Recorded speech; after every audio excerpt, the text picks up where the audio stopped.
Vous écoutez Inky et Pete se livrent, le podcast lecture qui donne vie et voix aux premiers mots d'un livre et vous donne envie de découvrir les suivants. En ce mois de janvier 2026, ce sont vos meilleures lectures de 2025, vos Inky Pete, vos Wishky Pete, qui se livrent pour créer et illuminer ensemble l'Inky Pete de 2026. Salut, c'est Benjamin Lupu, récemment auteur d'une dark fantasy qui s'appelle Le Solstice des Ombres. Ma lecture coup de cœur de cette année, c'est Mr. Shivers de Robert Jackson Bennett, que vous connaissez peut-être à travers Les Maîtres Enlumineurs ou la trilogie des Cités Divines. Et ce livre, Mr. Shivers, a été traduit par, excusez du peu, Elisabeth Van Arburg.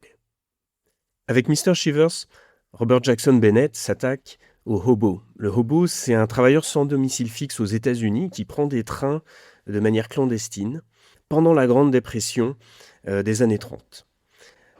Il en fait des personnages incroyables, d'une humanité profonde, et c'est là qu'il rejoint d'ailleurs John Steinbeck. Mais il nous fait vivre une aventure à la Stephen King, c'est-à-dire une aventure fantastique, noire, sombre, et qui nous fait prendre bien des détours.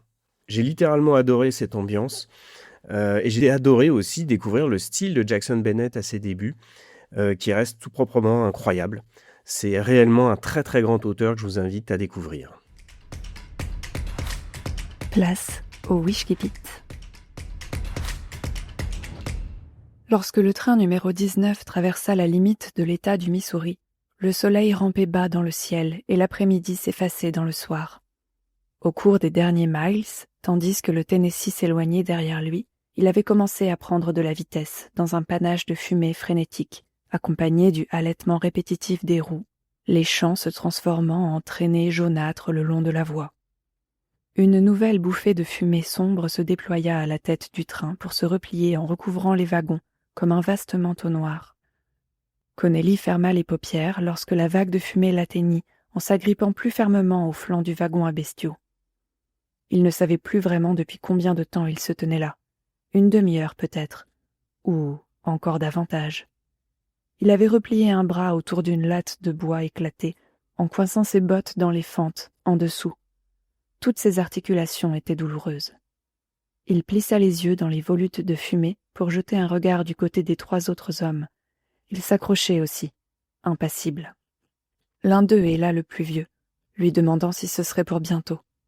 L'autre secoua la tête avec une grimace et un éclat de rire.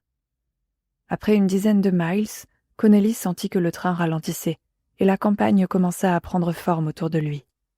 Les champs se ressemblaient tous, une terre rouge et craquelée, avec des clôtures de travers. Parfois, des hommes travaillaient dans ces champs, en salopettes, les traits aussi creusés que le paysage.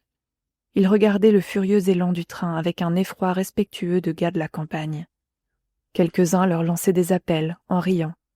La plupart restaient silencieux et les observaient presque sans manifester qu'ils les avaient vus. Devant Connelly, le vieil homme s'accrocha plus bas sur le wagon, les yeux fixés sur les roues, comme s'il avait guetté un prédateur. Il leva 3 doigts, les remua, puis 2, puis 1, et il se laissa tomber du train.